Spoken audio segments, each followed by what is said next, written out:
నిజాంపేట్ కార్పొరేషన్లో పార్టీ నియమ నిబంధనలకు వ్యతిరేకంగా రాష్ట్ర, జిల్లా, అసెంబ్లీ స్థాయి నాయకులు కొందరు కుట్రపూరితంగా కార్పొరేషన్లో చురుగ్గా పనిచేస్తూ కొనసాగుతున్న పార్టీ కమిటీని ఎలాంటి సమావేశం ఏర్పాటు చేయకుండా 9/7/2024 3 గ్రామాలకి గ్రామ అధ్యక్షులను నియమిస్తూ ఉత్తర్వులు ఇవ్వడంపై నిజాంపేట్ కార్పొరేషన్ కమిటీ తీవ్ర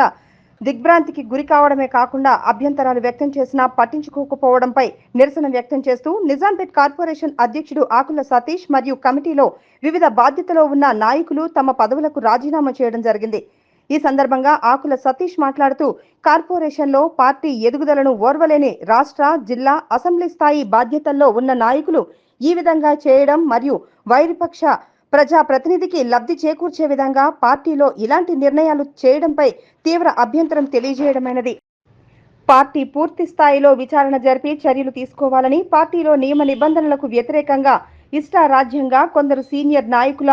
చర్యలపై రాష్ట్ర, కేంద్ర పార్టీ దృష్టి సారించి ఇలాంటివి పునరావృతం కాకుండా చూడాలని,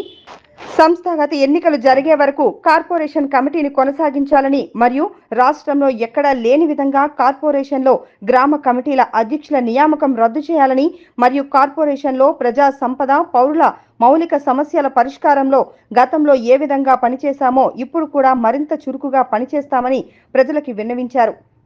ఈ కార్యక్రమంలో కార్పొరేషన్ ప్రధాన కార్యదర్శి గొల్లా కృష్ణ, రాష్ట్ర మైనార్టీ మోర్చా ప్రముఖ్ అమలేశ్వరి, జిల్లా ఓబీసీ మోర్చా కార్యవర్గ సభ్యులు కాశీ,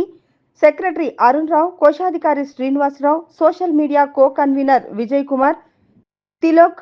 ఎస్సీ మోర్చా అధ్యక్షుడు రాము, మహిళా మోర్చా అధ్యక్షురాలు Kavitha Reddy, OBC Morcha general secretary Mukesh, ఉపాధ్యక్షులు కుమార్ గౌడ్, కిసాన్ మోర్చా ఉపాధ్యక్షులు trader cell convener Eshwar Reddy, కార్యవర్గ సభ్యులు సతీష్, కృష్ణ, పట్నాయక్, డివిజన్ అధ్యక్షులు మాధవరావు, ప్రదీప్ కుమార్, ఎల్లా స్వామి, శ్రీనివాస్, హనుమయ్య, చిరంజీవి, మోక్షశ్రీ, నరోత్తం రెడ్డి, వెంకటేష్, కృష్ణ, జి రాజేష్, వరుణ్ రెడ్డి, నవీన్, సందీప్, యాకూబ్, సుధాకర్, మహేష్, అనునియ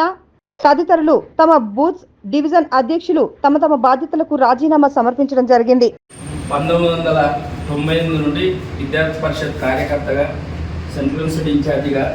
తర్వాత ఉద్యోగ జీవితం తర్వాత ఉద్యోగం రాజీనామా చేసి భారతీయ జనతా పార్టీలో వచ్చి నిజాంపేట కార్పొరేషన్ అధ్యక్షుడిగా గత 3.5 సంవత్సరాలుగా పనిచేస్తూ ఈరోజు ఎమ్మెల్యే, ఎంపీ ఎలక్షన్లో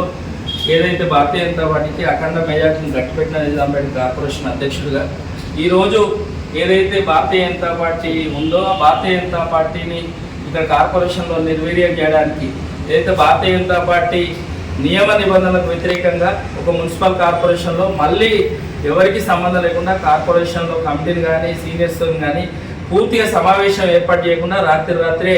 ఇక్కడున్న స్థానికంగా ఉన్న కొందరు రాష్ట్ర, జిల్లా, తర్వాత ఏదైతే అసెంబ్లీ స్థాయి నాయకులు, తర్వాత జిల్లాలో ఉన్న పెద్దలు కూడా కొద్దిగా కుట్రపూరితంగా కార్పొరేషన్లో అధ్యక్షుడి మీద ఉన్న కోపంతో ఈరోజు కార్పొరేషన్లో గ్రామాల వారీగా అధ్యక్షుల్ని పార్టీ నిబంధనల వ్యతిరేకంగా నియమించడం, ఏదైతే దానిపైన మా అభ్యంతరాలు లేవనెత్తినా కూడా పట్టించుకోవడానికి నిరసనగా ఈరోజు భారతీయ జనతా పార్టీ ఏదైతే అధ్యక్షుడిగా, అదేవిధంగా నాతో పాటుగా కార్పొరేషన్ కమిటీలో ఏదైతే కొందరు పెద్దలు రాష్ట్ర, జిల్లా, తర్వాత పార్లమెంటు అసెంబ్లీ స్థాయి నాయకులు కొందరు దుర్మార్గంగా కుట్ర చేసి ఈరోజు భారతీయ జనతా పార్టీ నిజాంపేట కార్పొరేషన్లో అప్రతిష్ట పాలవుతుంది చేయడానికి ప్రయత్నాన్ని ఈరోజు నిరసిస్తూ ఏదైతే పార్టీ పదవులకు మాత్రమే మేము రాజీనామా చేస్తున్నాం, మేము ఎప్పుడైనా కాషాయ కండావా కప్పుకున్న భారతీయ జనతా పార్టీ కార్యకర్తలం, అదేవిధంగా భారత మాత ముద్దు బిడ్డలుగానే పనిచేస్తాం। ఏదైతే నాకు ఇచ్చిన బాధ్యతను ఈరోజు ఈ కార్పొరేషన్ జరిగిన ఏదైతే కుట్రపూరితంగా చేసిన ఈ చర్యను ఈరోజు వ్యతిరేకిస్తూ రాజీనామా చేయడం జరిగింది। అట్లానే ప్రజల కోసం ఈ రోజు వరకు కూడా ఏ విధంగా ప్రజాస్తుల పరిరక్షణ కానీ, మౌలిక వసతుల కల్పనల విషయంలో కానీ ఏ విధంగా పార్టీ బాధ్యతలను కొట్లాడినామో ఆ కొట్లాట, పోరాటము ప్రజల పట్ల వారి పక్షాన నిలబడి వాళ్ళ సమస్యల పరిష్కారానికి భారతీయ జనతా పార్టీ అధ్యక్షుడిగా లేకపోయినా కూడా ఒక వ్యక్తిగా, ఒక కార్యకర్తగా, ఒక భారత మాత ముద్దుబిడ్డగా పనిచేస్తామని ఈరోజు ప్రజలకు తెలుపుకుంటూ ఈ 3.5 సంవత్సరాలు నాతో పాటుగా ఉండి నా కార్యక్రమాల్లో పాల్పంచుకొని కష్ట నష్టాలు గురించిన మా పార్టీ కార్యకర్తలకు సహకరించిన ప్రజలందరికీ నమస్కారం। భారత్ మాతాకి జై।